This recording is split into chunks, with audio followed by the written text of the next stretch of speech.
Good afternoon, good morning, everybody. Yeah, I'm really delighted to finally have a chance to open this webinar and kick off and show to the world the extraordinary work that my CIPL team has done with about 20 CIPL member companies on collecting, evidencing, researching, and presenting in this report the emerging best practices on accountable governance of AI. So if we just move on to the next slide very briefly, I'm just going to introduce a little bit sort of the background to those of you who don't know about CIPL. We are global privacy data policy think and do tank.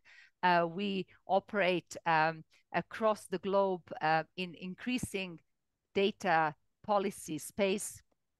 Our big mission is to bridge privacy and data-driven innovation and ensure responsible development of technology, responsible use of data, to bridge industry and regulators, and also to build convergence around the world. So maybe before we start and you will hear from the team today about the journey on making this report. You will hear from some of the business leaders, privacy leaders who were taking part in this report. I just wanted to showcase some of the work that we did at CIPL in the AI space. I mean, this has been for us a big area of focus in terms of, first of all, looking at how AI and data protection sit together and where there are some tensions in how principles of data protection have to adapt, evolve, and how we need to evolve the interpretation of principles to align with these new technologies. And of course, these technologies are not new now, but they were when we wrote this paper in 2018 or 19. We worked further on the emerging practical solutions, and then in particular looked at how GDPR regulates AI. And this is a really still important paper, because in the world where everybody is considering how to regulate AI, we do have to remind ourselves that we do have privacy rules that actually regulate use of personal data for AI. Of course, that's not the only regulatory area. There's so many others, from intellectual property to misinformation to general fairness, etc., etc. But it's important that we do have this baseline at least. And as you will see in our report, we really did try to explore what did we learn from privacy compliance and what can be useful from privacy management programs as we develop accountable AI programs. Now, in the past year, we particularly focused on two areas. One was really sharing with the world, if you like, and influencing as much as possible the development of the EU of the all AI regulation. But of course, EU AI Act was one of the most prominent there.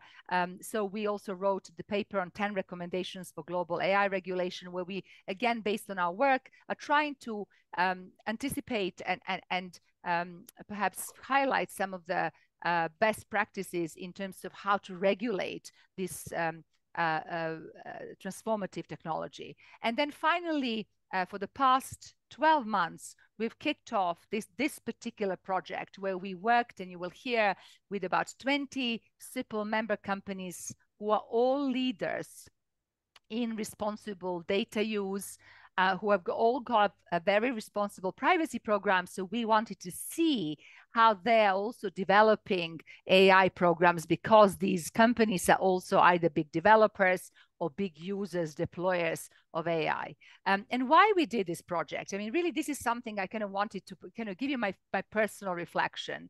I mean, first of all, CIPL has always been a huge champion of organizational accountability. And what we mean by that is that we believe that organizations, both in public and private sector, have to be accountable and have to have compliance and data management, privacy, security, AI programs in place to ensure responsible use of data, responsible development of technology. And we've worked on privacy accountability for over 10 years, right? And as you know, we've developed CIPL's privacy framework, accountability wheel.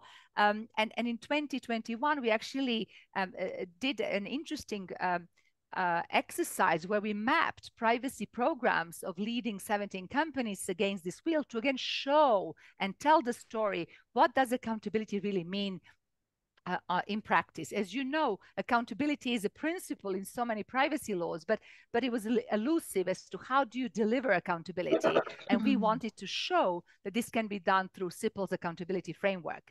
And so then when AI came on board, right? And as we were working with companies in our papers and starting to see some of these best emerging practices, working with technology and data scientists and seeing them also develop, we really thought actually it would be really interesting to do the same exercise, but just now focus specifically on AI, right?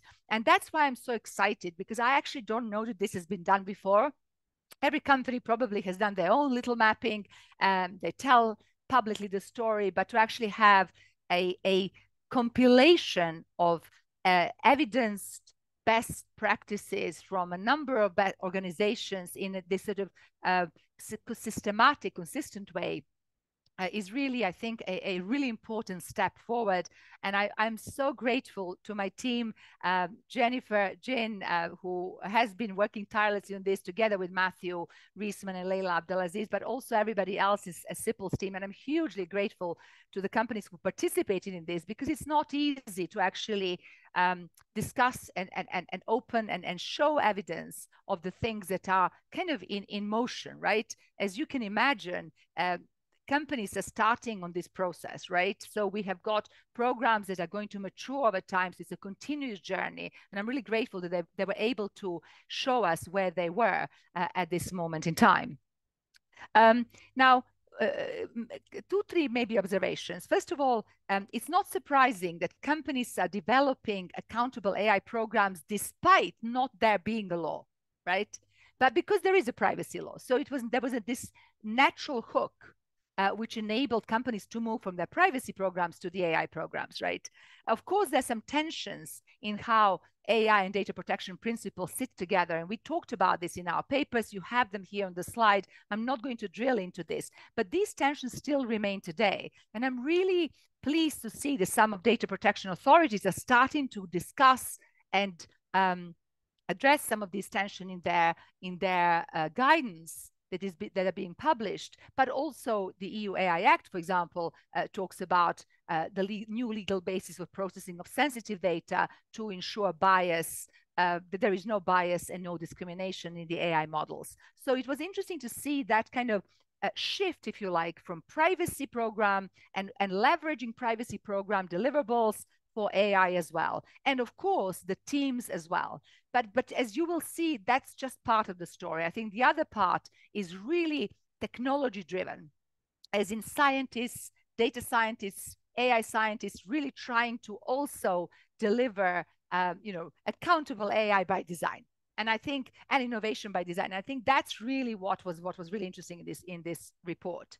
Another point is that really what we do hope is that, and we've seen this in this report, is that some of these accountability best practices and the program are going to help companies and put them in a good place for the foreseeable future, where they're going to have to comply with the growing body of law and standards, right? As you know, not everybody has got laws. EU has decided to do so. US has got a different approach. UK, another one. Brazil is thinking about it. Canada is thinking. Singapore, another framework. But all of these, be it statutory or standards, are going to have some requirements. So the question will be, how do you operationalize requirements into policies, procedures, tools, controls? That's really what accountability means. And that's really what this report actually shows. And I really do hope as well, this third point is that this will be a good illustration for the regulators who are going to be overseeing this world of the AI.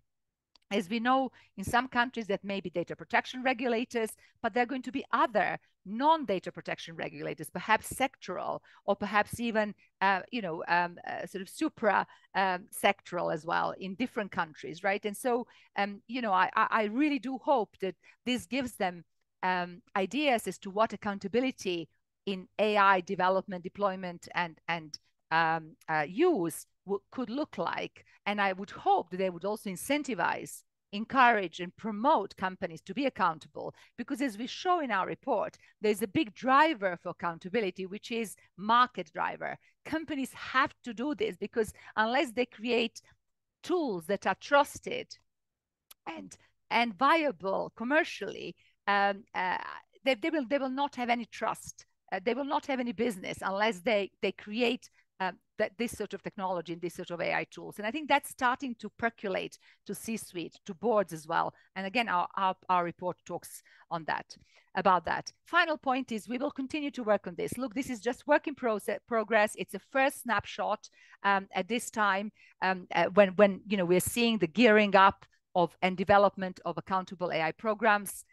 I suspect there's going to be lots of change. There's going to be more maturity as the laws change, the standards change, the technologies and acceptance of people and also understanding changes as well. So, I do look forward to continuing this work very much. And I think I would like to also say that now that we have seen this, seminal EU AI Act being passed, and of course we've got two-year implementation period, we are really keen to launch a project like we did for GDPR on implementing AI Act in practice. And I think the work and the report today is going to really help us get on the right footing and hopefully help companies of all sizes understand what it means to be accountable. So with that, I'm going to pass it over to my team and really look forward and I look forward to listening to the conversation and debate.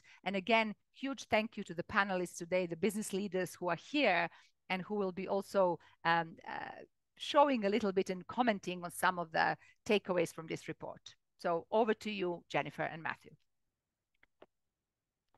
Hi, everyone. Just wanted to thank you all again for joining. I'm Jennifer Jin. I'm the AI and Emerging Technologies Fellow here at CIPL.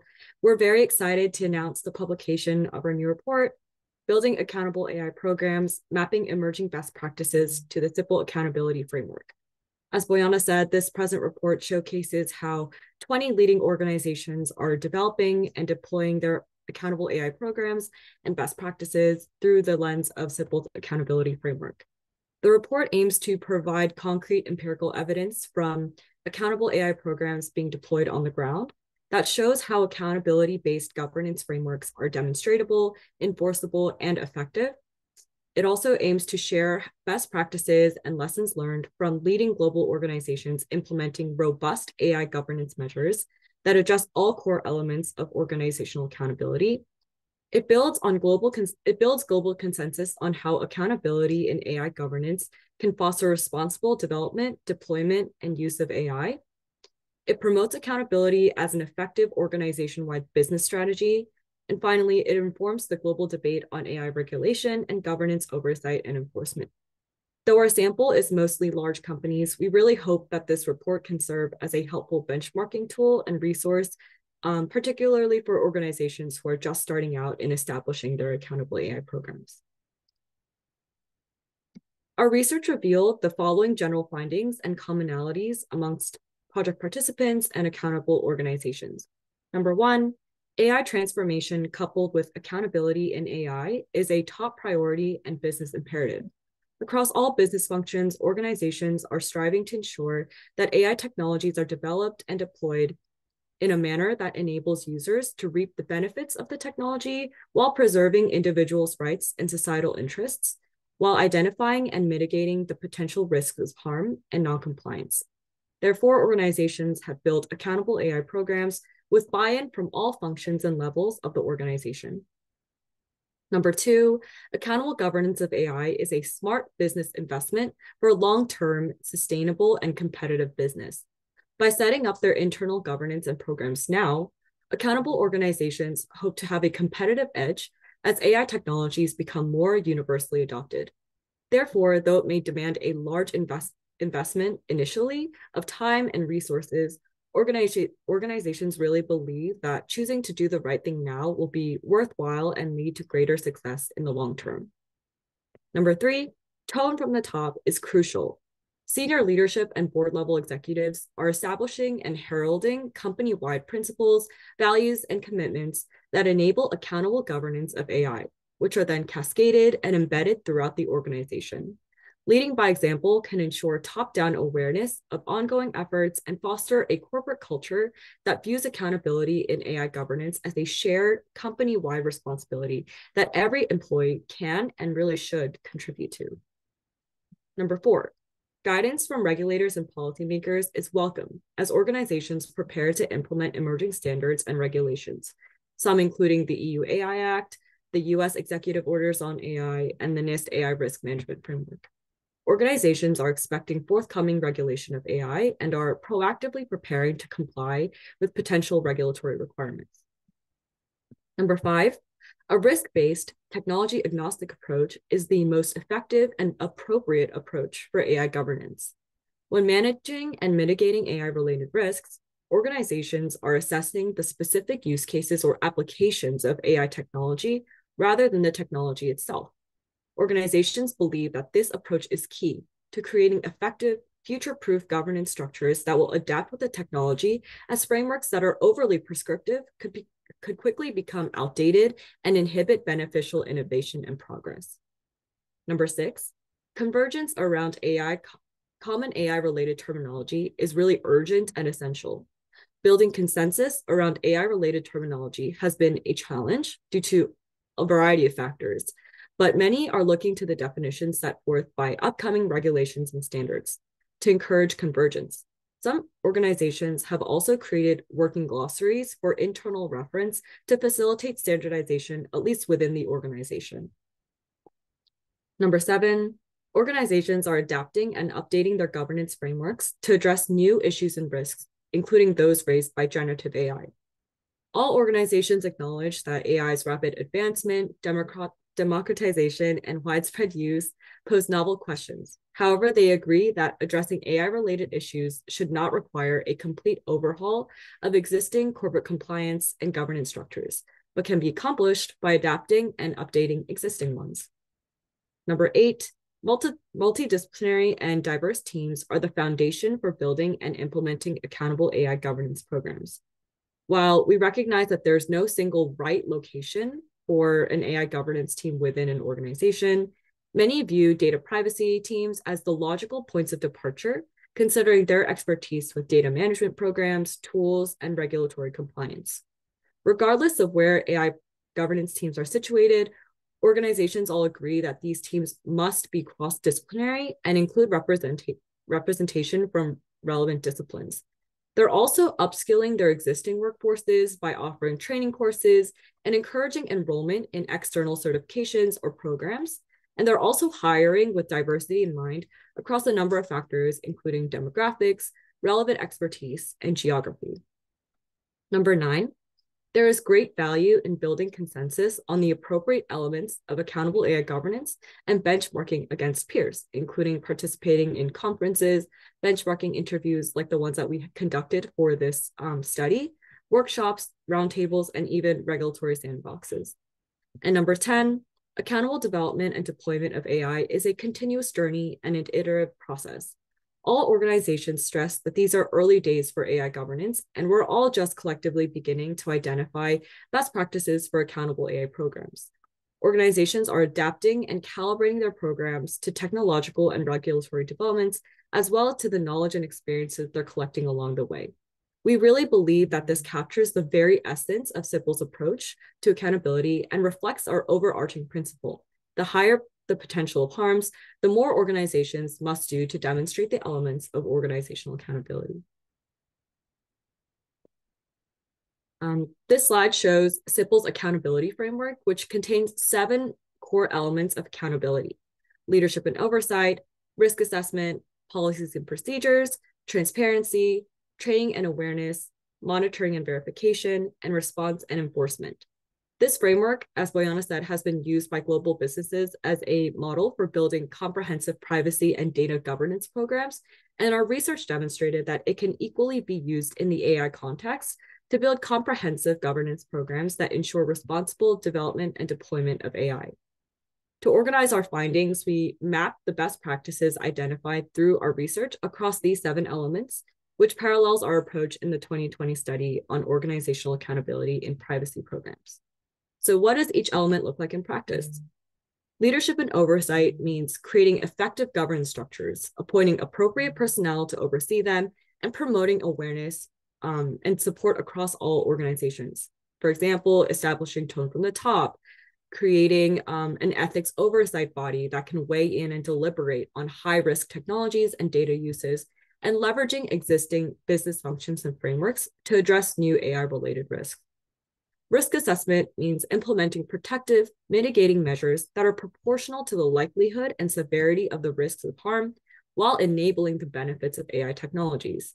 This looks like developing a comprehensive AI risk assessment or similar impact assessments, such as fairness and human rights, and implementing multiple checkpoints for assessment throughout the AI lifecycle, and even utilizing novel technological solutions where possible, such as privacy-enhancing techniques.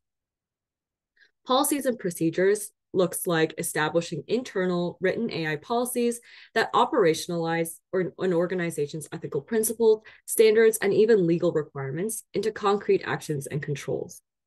This looks like defining escalation steps for reviewing and reporting high-risk AI, incorporating privacy or AI ethics by design principles, creating an internal glossary, and translating internal principles into third-party agreements. Transparency means providing contextualized, relevant information and notices to stakeholders regarding organizational practices and offered AI technologies. And this looks like tailoring transparency measures for different audiences, publishing model cards or fact sheets, and participating in benchmarking activities. Training and awareness means providing employee training to ensure awareness of an organization's AI policies and understanding of relevant topics. This can look like providing focused ethics training or training to raise awareness of an organization's AI policies, or creating opportunities for cross-functional training between relevant business functions. Monitoring and verification is ensuring internal implementation, compliance, and effectiveness of an organization's AI program. For example, ensuring continuous monitoring and validation and implementing human in the loop where necessary throughout the AI lifecycle, conducting adversarial testing or red teaming, and conducting auditing to assess effectiveness of an accountable AI program. And lastly, response and enforcement means addressing incidents of non-compliance or security and data breaches, and responding to inquiries from customers, regulators, and auditors. This can also look like leveraging existing communication channels for both internal use with employees and external use with customers and regulators for reporting issues, delivering feedback or complaints, and making requests. This slide provides a snapshot of just some of the key best practices collected from our research. For more, please refer to our report's appendix for a comprehensive list of best practices in AI governance mapped to CIPL's Accountability Framework. Next slide. Again, we truly welcome your feedback on our findings, so please reach out to us to share your thoughts or if your organization would like to contribute to future research we conduct. Thank you, and now I'll pass it over to Matthew Reisman, our Director of Privacy and Data Policy, to kick off our interactive discussion.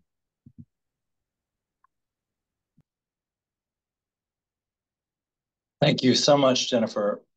And I want to echo, first of all, thanks to everybody for taking time to attend with us today. We're really eager for your questions and feedback. We want to thank all of the CIPL member organizations that took an enormous amount of time to inform our research, and you'll find the acknowledgements of them in the report. I especially want to thank also the panelists we have with you today, who are a remarkable group of business leaders who are overseeing responsible development and deployment of AI within their organizations. And to use our time well, I'm going to propose a series of questions. And for this first question, I'm going to start with you, Addie, and then make our way down the panel. If you could each take a moment to tell us your role within your organization and how it relates to artificial intelligence governance, that'd be great. Just a sentence or two, and then we'll kick right into the discussion. So the first question we have is, can you share your thoughts and reflections on the paper, on the findings that Jennifer just shared? Were there any key themes that stood out to you, and in terms of how they relate to your own insights and experience from responsibly developing and deploying AI? And keep it real with us. Did we miss any key points or present anything differently than how you would characterize it? So over to you, Addie, to kick us off, and I'll give everyone a chance to weigh in. Thanks, Matt, and thanks, CIPL, for having me today. Addie Cook, I'm with Google Cloud. I'm our global AI public policy lead, specifically for the B2B side of Google's business. I serve also on our manager level committee for our first level review for our AI principles committee. We set that committee up in 2018 following passage of our AI principles, and we've been evolving it ever since. I joined the company 3 years ago. So in 2021, it had existed already for a couple years. And I can say with full certainty in that time, I have worked with internal groups to update our processes at least twice.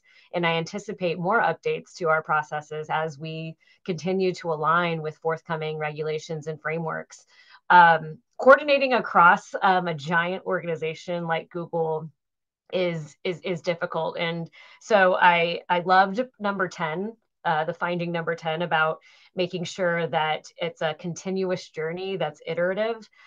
Look, this isn't the generative AI absolutely required us to make some updates to our process, but that's not going to be the end of technological advances. All of our risk management processes are flexible and have to be flexible to continue to account for new technologies and the new unique risks that they effectuate. I give a presentation to a lot of government stakeholders that talks about the knowns and unknowns in risk management. And I think CIPL did a really great job in this report, kind of saying the same thing. There's a lot of knowns. We know how to manage risk.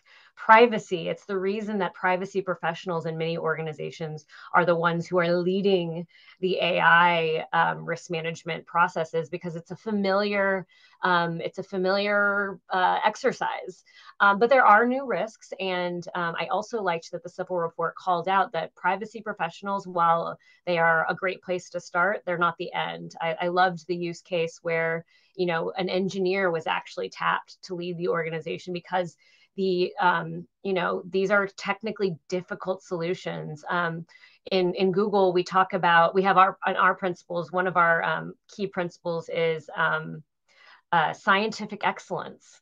And what does that mean? It means, does it work? Does it technically do what it's supposed to do? And frankly, I am not a technical expert, and having an engineer as part of our reviews is critical to evaluating risk. So I thought the CIPL report did a great job across all those things. The last thing I would just say before passing it on to my other panelists is it actually reminded me of some guidance that came out of Japan 2 years ago. A couple years ago, they put out a guidebook on AI-based cloud services. And what was really neat about it was it was just a bunch of case studies. It was scenario and 3 ways to handle that scenario, and other 3 ways to handle it. And I loved it because what the Japanese government was doing was using storytelling to help you understand how to manage risk in different scenarios where AI and cloud services present unique risks. So I thought CIPL did a really great job with the use cases. And it's a question that we get a lot from our customers here in Google. So this is a great resource that I'm excited to offer a lot of our customers for, how do they get started? How do they think about breaking down some of these complex tasks? So thank you, Matt, for having me, and I'll pass it over. Addie, thanks so much for those reflections. I think a number of things that resonate. I think there are times we worry, does saying it's a continuous journey, is it cliche? But it's a fact, right? Times change, technologies change, and we change with them. I'm going to just go around my Brady Bunch screens, and I'm going to go to my next box. I'm going to go to Justin. You can share some reflections you may have. Absolutely. Hello, everybody. And thanks also for me, for just the CIPL team, for the invitation. I thought that report was really very, very interesting. There's lots of cool things to talk about. In terms of my role, I am the Associate General Counsel for what we call Digital and Regulatory within the Technology Investment Group, NASPERS, headquartered in South Africa. We also have really important international operations out of the Netherlands. Formerly, I do come from the privacy world. I was the Chief Privacy Officer for the group before taking on this new role. And I think that that's also useful to be able to draw on both a very privacy-centric lens, but also a differentiated lens that is responsible for a wide range of touch points that intersect with AI, whether those be competition issues, IP issues, consumer law issues. It's a whole range of domains, risk management, ESG. These are all domains that have compliance dimensions, emerging best practice dimensions, and different stakeholder groups that have converging expectations about what AI governance ought to look like. So in terms of my response to the report, I would say first and foremost, the greatest value that I see from it is this compendium of benchmarking resources. When I speak with companies that are in our investment group and indeed with peers at other companies, there's a hyper focus on the most publicized large AI providers. We think of OpenAI, we think of Google and Amazon and Microsoft and sort of the big players. I think a lot of the regulatory community is also quite focused on the role that big players play from both a B2C, but also a B2B and a B2G perspective. So very, very relevant and important. But for many organizations, they may struggle to see themselves as a benchmark to those companies. And nevertheless, as AI has become so much more ubiquitous, the high-risk concentrated use cases are really not the majority of use cases that most organizations are confronting. There's a lot of low-risk, distributed AI applications that require a significant amount of focus. I think that the report shows us, helpfully, what many different large multinational companies have looked to and aggregate some of those resources, which is great as a kind of a shopping list for other organizations that may be smaller or medium-sized.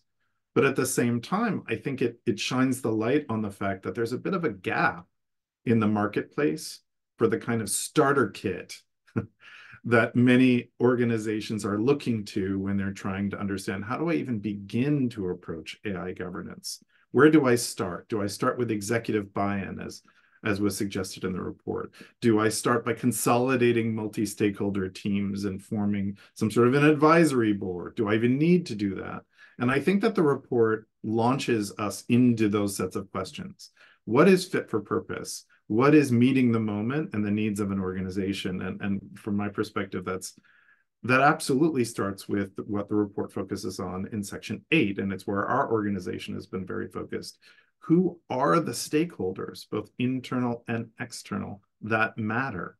Boards of directors, investors, if you're a listed company, executive teams, the engineering teams, the product teams, the full range of legal resources, maybe not just data protection, as well as the communications teams we normally don't talk about when we're narrowly focused on governance, but nevertheless consider themselves very active stakeholders in this overarching governance question. And so I look forward also to hearing from the fellow panelists, their reactions to the report and to some of those ideas as we get into more specifics. Justin, thank you so much. There's a few things I made a note of because I might have to borrow the phrases again, because you said them so beautifully, helping organizations see themselves. We definitely hope it does that. And starter kit, where that's exactly a notion that we hope to capture, is that AI governance is for everyone, right? You don't have to be a Fortune 500 to implement some of these practices. There's a place to start for everyone. I want to go next to Pagona to share some thoughts from MasterCard. Over to you, Pagona. Oh, I think you're on mute. Can you be able to unmute? There you go. Thank you. It's a pleasure to be here. So I'm Pagona. I'm Assistant General Counsel for Privacy, AI, and Data Protection and at MasterCard. And I will admit here publicly that recently I, like many others, possibly in this field, had a little bit of an identity crisis. And what I mean by that, as privacy and data protection professionals, there was a certain point that we started dealing more and more with AI. And we had to expand our scope of review from personal data to all data in general. And from looking to impact on individuals and expand that to impact on groups of individuals and the society at large. So if you really ask me today, what do? I would not tell you I do privacy and data protection anymore. I think what we do is data responsibility, is something broader. Now going back to, and actually just to complement also what Justin and Adi said, I think privacy professionals are indeed very well positioned to lead or at least to have a big role in responsible AI. And the reason for that is because we know data, we understand data. We are used to doing risk assessments.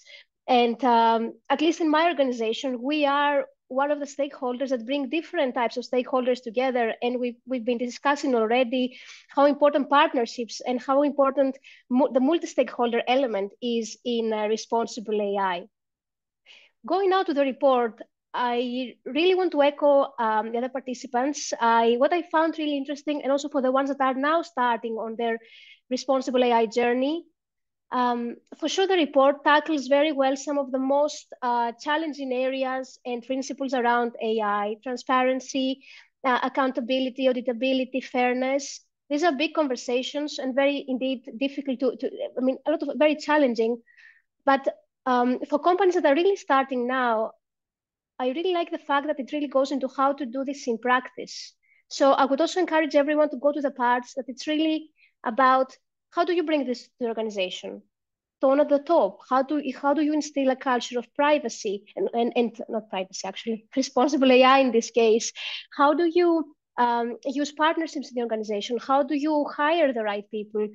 So what I'm trying to say is not that it's only about getting the principles right and understanding the principles. Of course, that's important, and everybody knows that, and everybody jumps to the content and try to understand what it means fairness, what does transparency mean.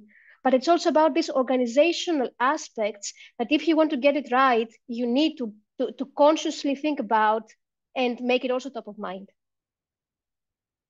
Thank you. Pagona, I think if we had a show of hands among 100 people plus on the call who had an identity crisis in the last year and a half, I think you'd see a lot of hands joining you. So I think AI has challenged all of us to think about our jobs in new ways. You emphasized the practicality of moving from principles to practice and implementation.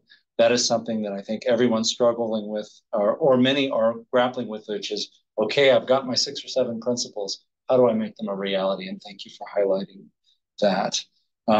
Harvey, over to you to share some of your. Yeah.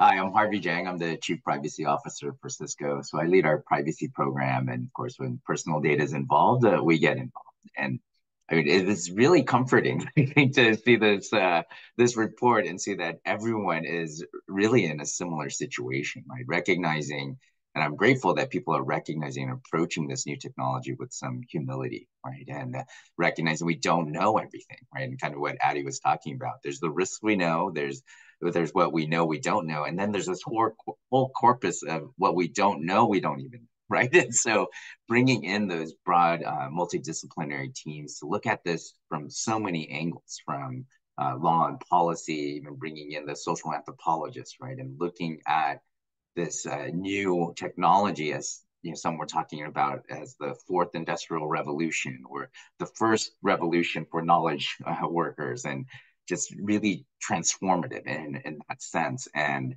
approaching it with that humility. Right? There was so much damage that was done in the prior industrial revolutions that we're still unpacking, right? From the sustainability perspective coming in.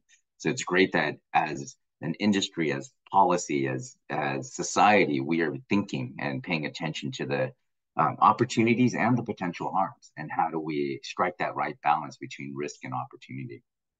I think like this, all of these findings really resonated, and it was really great to see. But I think the one that really stood out was the first one, right, where you're talking about the AI transformation. It was really become a top priority and business imperative.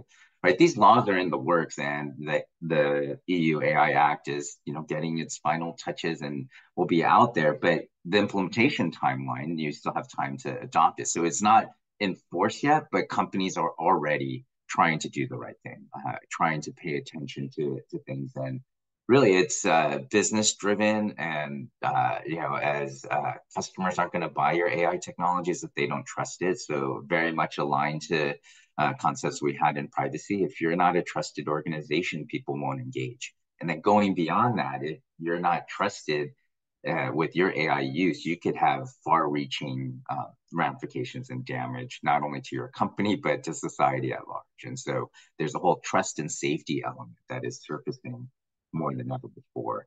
And I think, and just highlighting again, right, we've always known that a multidisciplinary approach is important. Diversity and broadly defined from any angle, because we don't know all the risks and impacts that this could have. But I think Addie was mentioning that at Cisco as well, we do have an engineering leader of our responsible AI program. And that was a deliberate choice, because I think more than ever, as we engage with policy and legal frameworks, that understanding the technology is more important than ever. We've seen how challenging it has been with privacy, and that's just scratching the surface. This is a whole new world that we have to deal with.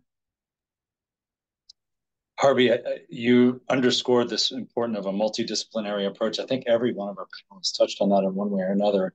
I know in a previous role when I was in a company, I was surprised to know we had brought sociologists and anthropologists on staff for precisely the reason that you described, because we need a whole host of expertise to deal with these new and multifaceted challenges. And I just want to return to trust, which you mentioned in our previous accountability report. It's something we underscored as well. Of course, compliance is a business imperative. Of course, reducing costs from fines is a business imperative, but so is ensuring we have the trust of our customers. And you as leaders are showing that you increasingly see that it's fundamental to the business, and we're not going to have those customers unless we keep that trust. So I appreciate you coming back to that. I want to move on to our second question, and we'll turn to you to kick us off for this one. Now, here we're going to really turn into your experiences. What have been some key issues and obstacles that you have encountered in trying to develop and deploy your accountable AI program? And can you share some tips or strategies with our audience that you've deployed to mitigate these issues or to address them? Sure. So in our experience, one of the reasons that AI brings new types of questions and challenges is because there's different rights and interests coming into play that they're not often aligned. They're often in conflict with each other. And that makes companies to have to make trade-offs. And knowing what the trade-offs are that are relevant for your business is actually very important. Let me give you some examples from our space. At Mastercard, we primarily use artificial intelligence for the purposes of preventing fraud and keeping our network and our broader ecosystem secure from fraud and cyber attacks. And therefore, one of the key trade-offs that comes into play is actually how do we tackle transparency and actually at the same time ensure that, for example, we provide sufficient information to our cardholders about how our algorithms work, but do it in a way that doesn't make our systems vulnerable to attacks or vulnerable to malicious actors.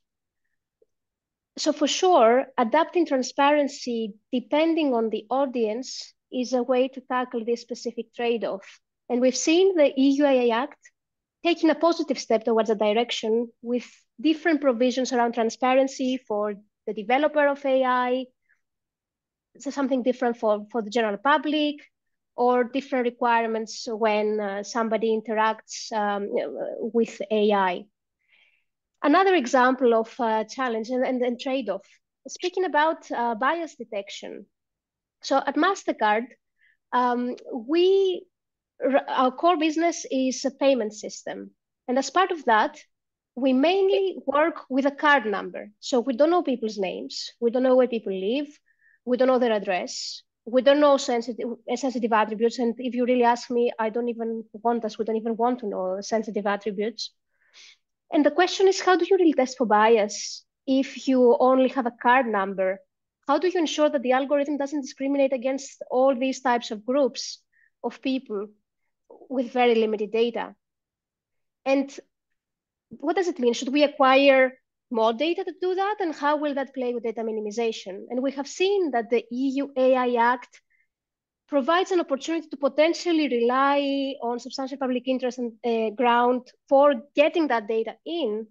But is it aligned with the company strategy? Do you really want to do this? There's many practical questions there. For us, what has been helpful in that space is to really work with our customers and find solutions on how we would look into bias together, and also using some of the most innovative approaches around the use of synthetic data. So really looking at the end of the day to technology for solutions. Something else that I wanted to highlight in terms of a challenge as well. Yes, we are one of the companies that we have been working on accountable AI since the very early days. And today, accountable AI is not a compliance thing only. It's really part of the business strategy. But I must tell you, it took us a while. It took us some time and effort to get there. So for us to make it something to bring the tone at the top, it was something that, as I said, took a while and effort. And the way we got there was first to come up with metrics. So basically create a narrative that resonates with the business. How many use cases we're talking about? What kind of revenues they bring? Speaking the business language and using numbers and connecting those to the revenues and to the company objectives is what really got senior management's attention. It was also useful to link our accountable AI to the values of the company, what we call today our data responsibility and technology principles. And I know that often when somebody speaks about values and principles, it sounds very high level, but there's real value in actually linking accountable AI to the values of the company, because that helps everyone understand and make it a priority and helps everyone drive towards the same direction. And finally, something else that was helpful with respect to tone at the top and how you bring visibility to this topic, I think it's always important to look outside how others do it. It's first important because it helps you get an insight to your blind spots. And second, because benchmarking is always a good data point to go to your executives with and, for example, ask for budget. Thank you. Boy, so many valuable takeaways. I'm going to just try and summarize a few I heard because I don't want to forget them. You didn't use this word, but I'm going to say it on transparency. It seems like you're looking for Goldilocks transparency. Not too much, not too little, not too hot, not too cold, but context specific for the need at hand. Also, I really like how you talked about working with your customers as a way to try and navigate some of these challenges around data minimization. You see them as a partner in helping navigate some of this. I also noted you're talking about linking to the core values of the company as making sure AI principles are not sitting in a silo, but are linked to the very core of who you are as an organization, and the all importance of metrics and being able to quantify the benefits of these accountable AI practices to show business leaders that this matters in more than sort of a theoretical way. And of course, the importance of benchmarking, which we couldn't agree more with. I wonder if any of our other panelists, I'm going to open it up to the other panelists who might either want to respond to anything Pagona has said or share their own perspectives on this question of key issues and obstacles that you have encountered. Maybe if I may. And Addie, okay, I'll go. Justin, Addie. Okay. Yeah, great. Here's a reflection, I think hopefully a simple one, but an important one, I suspect. Many of the people on this call and many of the people that are leaders in the AI governance community have a role very much, if we were to use military analogies, they tend to be the generals, they tend to be people that are focused very much on strategic interfaces, getting additional resources, coordinating with boards, coordinating with executives, doing reporting, sometimes representing the organization outside the company. But it's very easy to forget that quite a bit of the work of AI governance actually happens at the front lines, at different levels than that.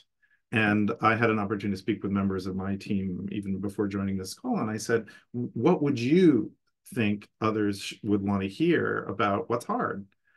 What's challenging right now? And one of the big takeaways that I had from that conversation is that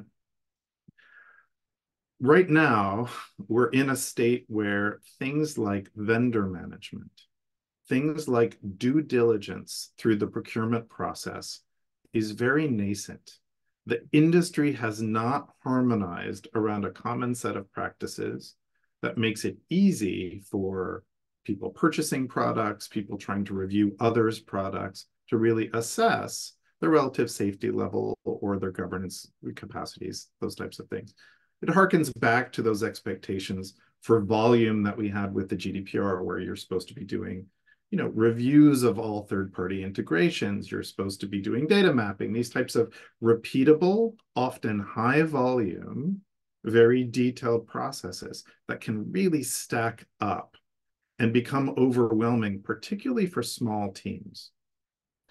And so I think that that's a challenge right now. We're in a phase where a lot of market practice hasn't yet settled.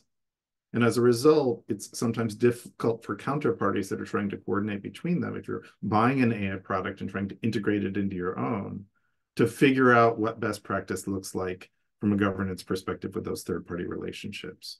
That problem's not going to go away. Hopefully, it's going to get easier over time. But it's useful for us to kind of drop a plumb line and recognize that when we bring a big AI governance framework like what we're describing in this paper, just like we bring big privacy governance frameworks or security governance frameworks, there's a lot of detail-oriented, high-volume, repeatable tasks that need to be executed. Sometimes people use software from that. Sometimes people don't have the ability to use software for that, and they're doing it manually with Excel spreadsheets or something like that. So it's useful to just remember the range of actors that have to participate in the collaborative effort to deliver responsible AI within this governance framework. I think that that's a challenge today that I hope will get easier over time. But the more people acknowledge that, the more realistic the early stage expectations will be. Yeah, I'm actually going to sort of tie together what Justin just said and what Pagona was saying about trade-offs and then top-down leadership. So as I said in the beginning, I sort of sit on our entry-level working group. And in those meetings, we're evaluating new novel products, opportunities, and we're all coming together to evaluate initial risks. If it's totally new and novel and the risk is outsized, the scale is larger, we might recognize that level is not going to have the final say on weighing risks. It might need higher visibility, and we might need buy-in from directors and or VPs and up the chain as our governance process allows. But at the manager level committee, we're sort of the initial read of trade-offs. And I love, because it's something that I don't think actually will ever solve, Justin. I think, we'll continue to see, procurement, new issues, just like, sovereignty is sort of popping back up again in a new way, just like cybersecurity. We saw it in the cybersecurity space. There's all these things that like old is new again, right? And being able to understand trade-offs and have the training and the process that allows you to weigh trade-offs, but also allows you to escalate, that is the essence of what we're doing. And it's not, I think a lot of you, I think probably Harvey's like, yep, that's exactly what we do in privacy every day. And it's really the not new thing, but it is the ability to adapt, to recognize, okay, this is a new novel situation. Here's how we need to analyze it. Here's how it needs to be escalated.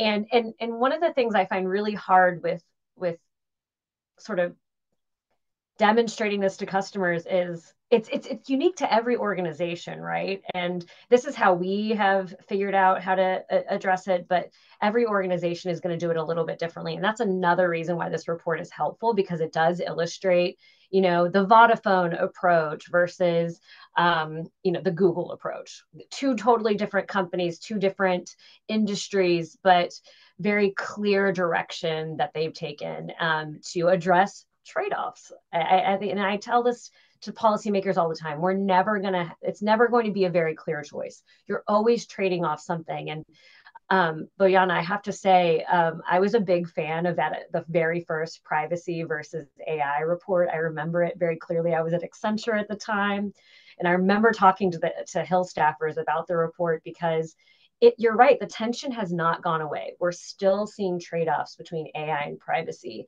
and making sure that our committee is able to identify trade-offs and say to executives, here's if you go this route, here's the risk. If you go this route, which one do you want to accept? And it's all about risk acceptance. And we've actually started talking about it a lot that way internally. What is an acceptable level of risk? And that's what the EU is trying to strive towards too, with its tiered approach. Anyways. Harvey, it looks like you're ready to jump in. Yeah, but please. just coming at it a different angle to your original question, some of the challenges. And I mean, AI is a bright, new, shiny object. Everyone wants a part of it. Everyone wants to lead it. We had strong tone from the top. I mean, Cisco even has a board level committee, not a subcommittee of the audit committee, but a full board committee called their Environmental, Social, and Public Policy Committee, where AI strategy and risks and opportunities are discussed in those meetings with that board level committee. And so everyone wanted to do it. Everyone wanted to lead it, and like kind of grassroots. It's not like other compliance areas, like where you have to find someone to deal with export sanctions, or not that that's not a hot topic, but it's something that you have to deal with, right? But everyone wanted to be involved in this, and so it was kind of a and that's where I think the leadership had to step in. And it's like, as we were talking about, it's risk-based. There's a lot of different angles. We have to decide as a company what positions we're going to take. What use cases are we going to allow? And so more than ever, we had to put that framing in place to try to align positioning on this, right? Now, almost immediately, we have, of course, WebEx at Cisco, and we have these WebEx spaces and kind of grassroots. So we had tone from the top, but grassroots, thousands of people immediately joined in to these WebEx spaces where there's a lot of discussion and chatter around AI, new technologies and new use cases and developments in this space. And so there's a lot of excitement in this. So it was, I think, challenging, right, to contain that and recognizing that, okay, people are going to play with this new technology, right? Either they're going to do it in the wild, or you pay the money and build the internal safe, enclave or enterprise version of these tools, so we can experiment in a safe place and not have our confidential information exposed. And so that was, part of the challenges around when AI was really, it still is like hot and exciting, and people are jumping in, trying to control it a little bit or manage it. I'm not going to do justice to nearly all the great points that everyone has made. I'm just going to flag a few things that I heard, though, because you all made such great points. This point about things being nascent, for example, with supply chain and vendor management, that is absolutely something we see. And this is a world crying out for standards and certifications, and we're eager to be a part of that. I hope everyone on this call will be a part of helping inform and support those processes. It will also be interesting to see how public policy, like the AI executive order in the US, affects the emergence of standards for things like vendor management. This point on trade-offs, Addie, I listened to a podcast this morning where one of the speakers said, "Welcome to the gray area where every decision is difficult." So it felt like that's where you were welcoming us to, but that's where we need to be, right? And recognize that these choices are black and white, and there are tensions, and we have to work together to resolve them. And Harvey, I really love this point on a safe place for experimentation with respect to public policy, with respect to organizational governance. Again, that's a point CIPL is trying to underscore, whether it be sandboxes from a policy perspective or within organizations, creating spaces where it's safe to experiment while trying to give that a place to minimize potential risk of harm is really important. I'm going to kick over for question 3 for my next question to have Justin kick us off here. Can you say, Justin, some more on some ways you've been able to incentivize the uptake and adoption of accountable AI practices throughout the organization so that it's not something that just rests with one group of stakeholders, but is truly a shared responsibility? And you've already spoken a bit to multidisciplinary engagement and representation. Can you say more about whether that has a role in accomplishing this goal? Thanks. Yeah, this is squarely the stuff of Section 8 of the report, and it's the thing that best reflects the experience in our organization. So I'm really enthusiastic about many people thinking more about how to be multidisciplinary within the organization. Harvey called it out very, very well, that this is a sexy, shiny object. And in some organizations, there is a propensity to want to be the owner of the thing, the one ring to rule them all. and that somehow failure to be that individual is somehow a loss or a blocker to being promoted, or it's my only path to becoming a VP, or whatever the thing may be. I think we must all really resist that impulse to sort of covet the thing and to try to be the only individual that executives or senior leaders look to for advice on this thing. The reality is that indeed the privacy program has a lot of wonderful contributions to make on the AI governance subset of AI topics that an organization needs to work its way through. But AI governance in and of itself is not only doing risk assessments, creating accountable documentation, creating monitoring and verification processes. It is also recognizing that you have to have an answer about what to do about that scraped content on the web and what are the IP issues there. What kind of competitive dynamics are at play when you're doing M&A activities in the AI space, trying to buy an AI company? What does the risk management function have to say or do when AI has been designated by an executive team like Cisco's, like Harvey said, on the board, as a key strategic priority worthy of a board level thing? Believe me, the risk department will care a lot about scheduling some sort of review or audit to ensure that those risks are being managed. We've brought up ESG, environment, social governance, particularly with the new corporate social responsibility directive in Europe. Organizations are compelled to refine what the S and the G mean, particularly for the technology sector. And surprise, surprise, they're quickly discovering that AI ethics, privacy, and cybersecurity are finding their way into the upper right quadrant of an ESG materiality assessment, which means you have yet another set of stakeholders that are going to indicate that this is maybe their #1 project for the year. So you've got risk management, legal, ESG teams, boards of directors. Everyone has an overlapping materiality indicator for this. You have no choice but to be multidisciplinary, in my view. And so there are ways to incentivize that. One of them that I think is really interesting, and the report acknowledges, and it's something in our group that has seemed to work very well, is that you can use certifications and the opportunity to upskill people outside of legal as an incentive to be at the table. Some people see these certifications as a real differentiator also for their career development. Imagine the person in the communications department who also has a certification in AI governance. How distinctive that is in the communications marketplace. Same with ESG, same with risk management. We're seeing, when we've offered the certification option within our group, a huge uptake among people outside of legal. So that in and of itself is an incentive for people to be at the table. The other maybe last thing I'll inject, which has to do with diversity of viewpoint. So we benefit from the fact that because we invest globally, we have a lot of diversity from a national perspective across our group, and we really benefit from that diversity of viewpoint. But there's also a generational diversity that I think can be really strategic and important in AI governance. And if you think about the propensity of organizations to cluster around certain levels or at certain generations and others, you realize that maybe you don't have an 80-year-old on the team giving their point of view, or you don't always have a very young person, or you don't have whatever the diversity category might be. So don't underestimate the opportunity presented by things like internship programs. This is another thing that we've been trying to use to kind of aggregate additional diversity. There are people that want to be interns, that want to participate in a collective discussion about risks and ideas about how to manage something related to AI. And so even something as simple as designating a role for interns to participate in these discussions that might otherwise have been very senior level, I think is an exciting way to diversify, particularly when you may have headcount restrictions, or you may not be able to always employ people and hire, the sociologist, the anthropologist, the this, the that.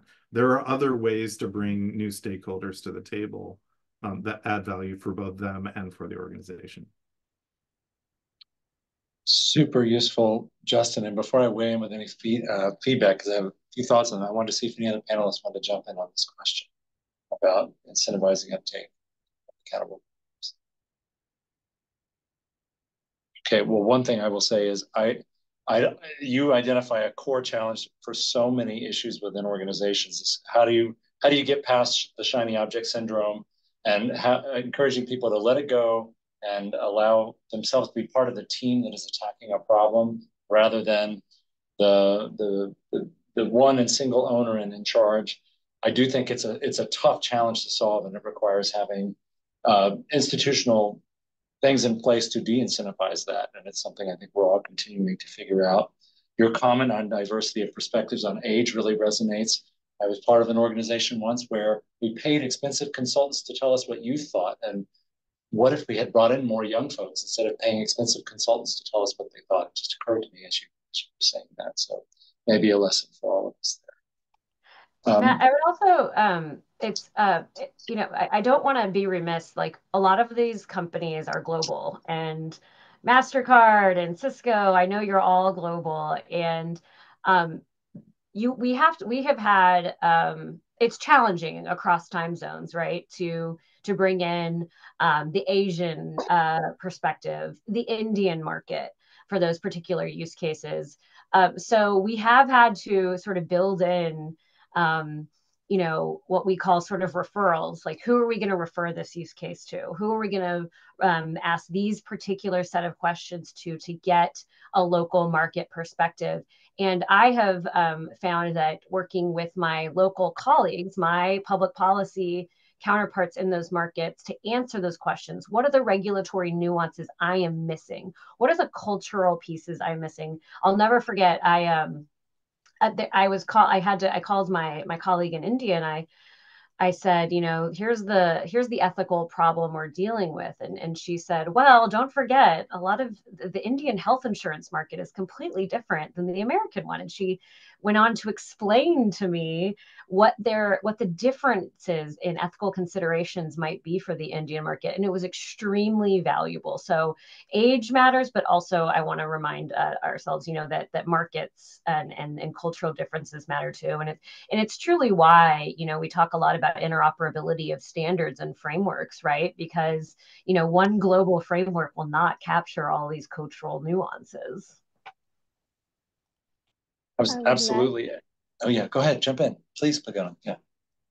No, I just would like to add something to what was said. And I think just both Justin and Adi are really bringing up the reality very clearly, which is that many companies will have to do an exercise of talent review and planning. Do I have the right people to do this job? Do they represent the all communities essentially? Are they representative? Do we have enough diversity from a geographic standpoint, from an age standpoint, from a perspective standpoint? At the end of the day, diversity means a lot of things. And also to Justin's point, let's be open, because at the end of the day, it depends what you want to do with AI in the company. If we're talking, for example, about building an HR program to bring more diverse skill set in, maybe the right professional to do that is really someone in HR that you didn't necessarily consider as an expert on AI until today. I love that. I love that point. A word that emerges to me from all of these points you've made is intentionality, and really have to be intentional about what we're trying to achieve with this diversity of perspectives and be mindful of actually how to achieve it. Before I go to any sort of next plan question, Boyana has placed a question in the chat. I'll just read it out in case you can't see it. The report shows that there are some new controls and processes in accountable AI programs that we have not seen before: red teaming, human rights impact assessment, trade-off, evidence, fairness assessment, etc. What are some examples from your organizations, and how do we standardize or share information about these new and uncharted processes? And related to this, how do we build consensus with regulators that these are good, that these should be of interest to them too? I don't know, Boyana, before we go in, anything you want to add to that? Great, okay. Anybody care to answer that? I just quickly responded in the chat, but look, my reaction to that prompt is that red teaming was not invented as a concept as soon as sort of the AI legislation proposals started coming forward. It's borrowed from another context. Same thing with human rights impact assessments and other human rights work. I think that those expectations are reinforcing multidisciplinary approaches. and the need for them. And indeed, just as I've been going to school to learn more about IP issues and the copyright issues that intersect with the AI work, I think the privacy folks need to go to school and learn a little bit about, how red teaming works in the context of, cybersecurity. And maybe a human rights impact assessment is something we should all practice doing next week as an exercise, so that that becomes a bit demystified, and perhaps that can be led by somebody from the ESG team or somebody who works in the business and human rights field. So it doesn't have to be so daunting to realize that you do have to go outside the four corners of what you know in order to deliver what's needed, for the new project. So I see that as an opportunity, a growth opportunity, and a learning opportunity for the teams, not necessarily a barrier in and of itself.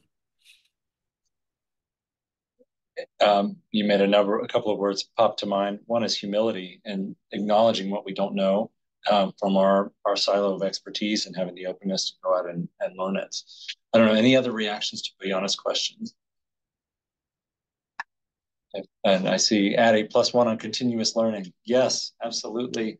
And from folks on this panel or on the call, please send me your reading suggestions. I know I want to see them. I'm trying to learn every day and appreciate the ones you just put in the chat, Addie. Let's go to Harvey for another question. Our research showed that organizations, as we talked about, are varying levels of readiness and maturity. Some have been thinking about this for a while, for a number of years. Some are brand new to it. What are some practical tips or lessons that you could share with organizations that are still at that nascent early stage of trying to think about how to develop their accountable AI programs? Is there a role for this report, or if not this report, other real practical tools for those trying to get started? Yeah, and then just to highlight, Cisco actually did a survey of over 8,000 people worldwide as well, called the AI Readiness Index, and the findings were mirrored or supported exactly what CIPL found here, that there's so much pressure to implement AI solutions within the organization. I mean, the number was 97% of the respondents said there's an urgency to adopt and use AI, so that's causing a lot of, and the pressure is coming from the board, from the C-suite, across the board, that if you aren't implementing AI, then you'll be replaced by people who do, or you'll become irrelevant. So there's enormous pressure. And I think the stats were saying that 84% felt like AI was going to have a significant impact in their business. So as CIPL's report talked about it being a business imperative on that. But kind of interesting, and also highlighting your finding and CIPL's findings as well, is only 14% of those 8,000 respondents felt like they were ready. Now it's like, I'm worried about that 14% because no one is fully ready. It's like almost parenting, right? It's like you think you might be ready, but not until you actually have the child. And you're still never ready, and always dealing with different things and new risks, new things that pop up. But kind of what the report was highlighting, it isn't brand new, right? And it made sense that privacy often was the first one out of the box on this, right? If you look at GDPR, and automated decision making, even going to the 1995 directive, there was automated decision making and AI talked about. The French privacy law in, I think it was 1978. I don't know what AI was in existence then, but they were worried about it, right? And so this is not new, right? And the frameworks that were set up, as Justin was talking about too, this red teaming isn't a new concept, right? And so as you're building things out, look at what you can leverage. So even security wasn't brand new and didn't start from scratch. And so like for Cisco, you have a product development methodology already, right? If you're making a product or service that you're launching out, there is a process to get that approved, proof of concept, and to get that launched into market. So security taps into that life cycle and includes this security, secure development life cycle into that as a step in your development of products and services. And so at Cisco, we took that framework for a security check and inserted our privacy impact assessment and embedded that into the existing process. And then again, looking at AI and the new risks, we built that on top of and embedded into that process as well. So these impact assessments, and we're including accessibility assessments, human rights assessments, into the same framework, particularly in our products and services. You're not starting from scratch. And all of them, including an incident response and leveraging what we've done for security. And now, if you're a US publicly traded company, there's a lot more scrutiny on how you do an incident response, engage materiality. And so you already have to have a written incident response program if you're publicly traded. And you should have one, even if you're not, but under that scrutiny and framework, that you can build that in. So it's set different triggers of criticality of when it needs to be escalated, but making sure you use those frameworks and and frameworks like the CIPL Accountability Wheel to build your program and have that at least as the structure of where you're going, and just leveraging what's already there. You don't want to start from scratch because you're not going to get, it's going to be harder and you're not going to get as much adoption. I think in the past, we saw this friction in privacy where sometimes privacy pros would try to take over the security department and collide and fight with the CISO, which in my mind made no sense. We have to leverage the security team, which is often exponentially larger and better resourced than the privacy team. And like similarly, just leverage what's there to accelerate the build of your program, but also recognizing as you're doing your risk assessment, what is the primary risk of your organization given your use cases, right? If your organization is building the foundational models, you have different risks than an organization that is using it for accelerated talent acquisition and performance management. Risky, both very risky, but different ramifications of that risk. And you have to have that team that assesses the risks of your organization, the use cases your company intends to engage in, and then work through the right structure. So it's not going to be the same structure. I think the framework will be similar across companies, but the judgment of what the risk and the risk appetite will be different based on your executives and your leadership. Harvey, I love that. And one thing that I talked a lot about with Matt and Jennifer in our interview for this report was, a term that's very familiar to privacy professionals, which is controller processor, but in AI, we're using deployer and developer. But for a long time, I thought simply that, Google is the developer and my customer, maybe it's Cisco is the deployer. But actually, internally, we see the same kind of interesting sort of breakdown where, within Google, we have DeepMind, that is our research organization that's developing the model that's closest to doing the evaluations. And a lot of times they do the red teaming, they have the expertise at the foundation model. And in cloud, we take those models and we integrate them into our products, put them into service for a specific need. We probably fine tune them. We have to make sure that we're getting the documentation and the expertise we need from our research, or reevaluate our risk assessment, update it with the risks that we know from the product. And then again, we pass it along to the customer. Same thing happens all over again. They update it for a very specific purpose. They need to make sure they have all the documentation. And we're seeing those obligations now be codified in legislation like the EU AI Act. And that's great. But, I can't remember who said it earlier, no one's waiting for this, right? Like, we have to actually put this into practice now to be responsible stewards of this organization. But the sort of the value chain is, I feel like, still one of the most under-discussed intricacies of this entire risk management process. Super insightful. One takeaway I take from all your remarks is context is key. This is developer context of risk, the deployer context, the customer context, and it requires a reassessment at each stage. Addie, you've reminded us that there are different roles played within the same organization, and we have to be cognizant of that. Harvey, I liked your warning to sort of watch out for the know-it-alls, whether it's parenting or in AI development and deployment. This gets back to that humility and knowing and what we still need to learn, but also looking at the tools that we already have to leverage. And Addie, this point on value chain really stands out as well. We all have more work to do. I want to point out, we have some comments in the chat. Laura Sharon from Meta, thank you so much for the resources that you shared. And we had a question from Patty Wong that I don't know that I've seen this. It's a question of whether there exists a standardized questionnaire to be used to evaluate a company's policy and offering AI. This is sort of this, I think some might see it as a what do you call it? It's the golden thing we all hope for, is one model to rule them all for this. But again, I don't know. The question I have is, can you have that in a world where context is so essential? Maybe there is a core set of questions that you can build around, but there does have to be some customizing for evaluating a company's policy and offering AI. Do any panelists want to respond to that question? Otherwise, I'll move on to our next.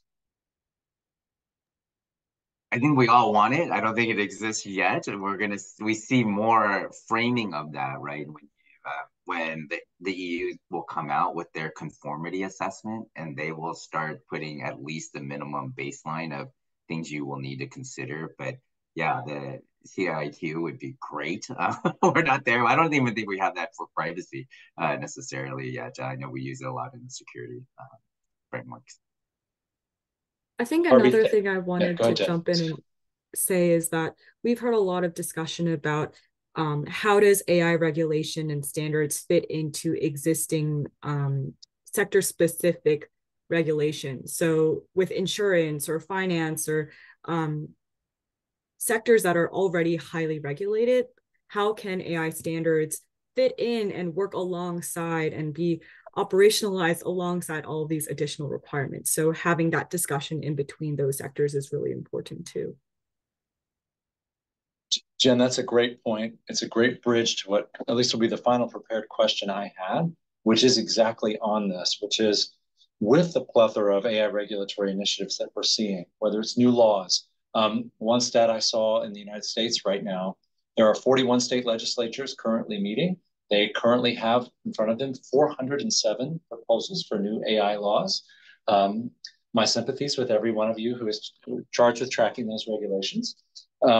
And of course, with the release of the new EU AI Act, but you name the major jurisdiction, they are either legislating or thinking about it on AI. Canada, Brazil, Australia. I know I'm leaving some out. But how do we develop our accountable AI programs, not in a vacuum, but in the context of both the major laws that have already passed and the ones that we know are coming and are going to impact how we do this work? How do we make our programs adaptable for this ongoing flow of regulation? Do any of our panelists care to weigh in on this? Because I think we're all waiting for that magic answer.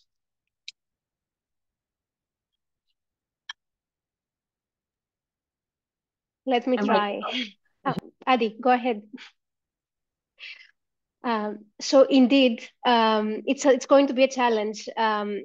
We definitely see in all these frameworks that are currently in the process of being developed or adopted globally that there are some overarching principles: transparency, fairness, having a sort of risk assessment. So for sure, this is good news. What is less good news is that the devil is going to be in the detail. So there is a real risk that all these frameworks create fragmentation of standards, and therefore that will translate into operational complexity for companies. How do we get it right? The way we see it in our company is a little bit inspired by data protection, essentially establishing a good threshold, what we consider a good threshold, what we did with the GDPR. If it's going to be the EU AI Act in this case, and build on it, hoping that this threshold is going to serve for the 80% of the problems. I'm oversimplifying here, and then adding what comes up in the new country where a new AI law is adopted. Fantastic, Pogona. Yeah, having this sort of core to build around, knowing that we're going to have to keep adapting over time, but having these sort of core elements. Anything to add from any of the other panelists on what Pogona has proposed?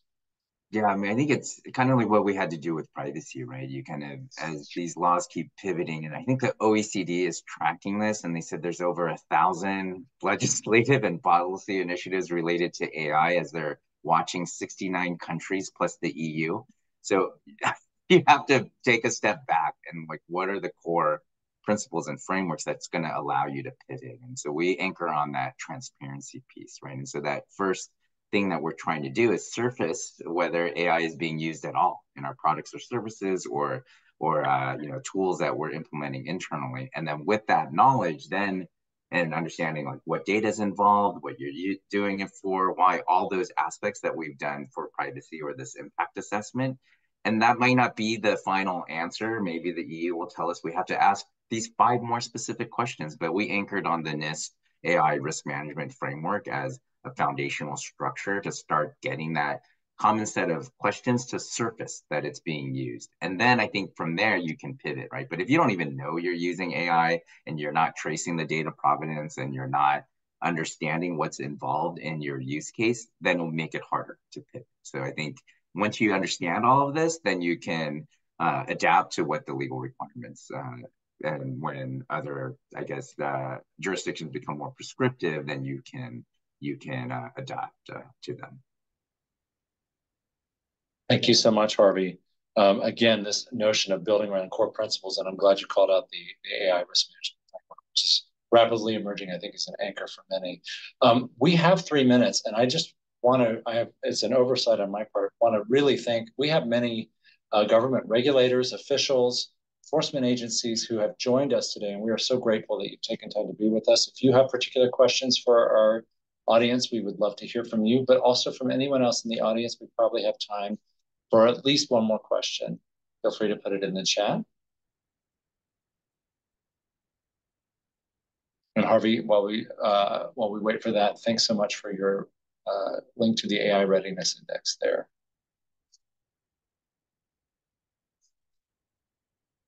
All right, seems like we've answered everyone's questions about how to do accountable AI programs, so that's great. Oh, we have a new message here. Oh, and Addie, thank you so much for pointing out your thoughts on the value chain. You've written a thing or two on it. Great. So you can get us pointed in the right direction. All right. I'm not going to hold folks unnecessarily, but maybe, Boyana, any last thing you'd like to say? No? All good? Okay, Jennifer, anything for the panel? Yeah, I just wanted to thank our panel again and just our project participants for continuously engaging with us throughout this process. Please, we'll be sharing our slides and our paper again and the recording of this video. So please check it out. And if you have any feedback that you'd like to share with us, please feel free to send them our way. Thank you again. Thanks everyone so much. We'll stop there. Have a great rest of your day and look forward to being in touch with you.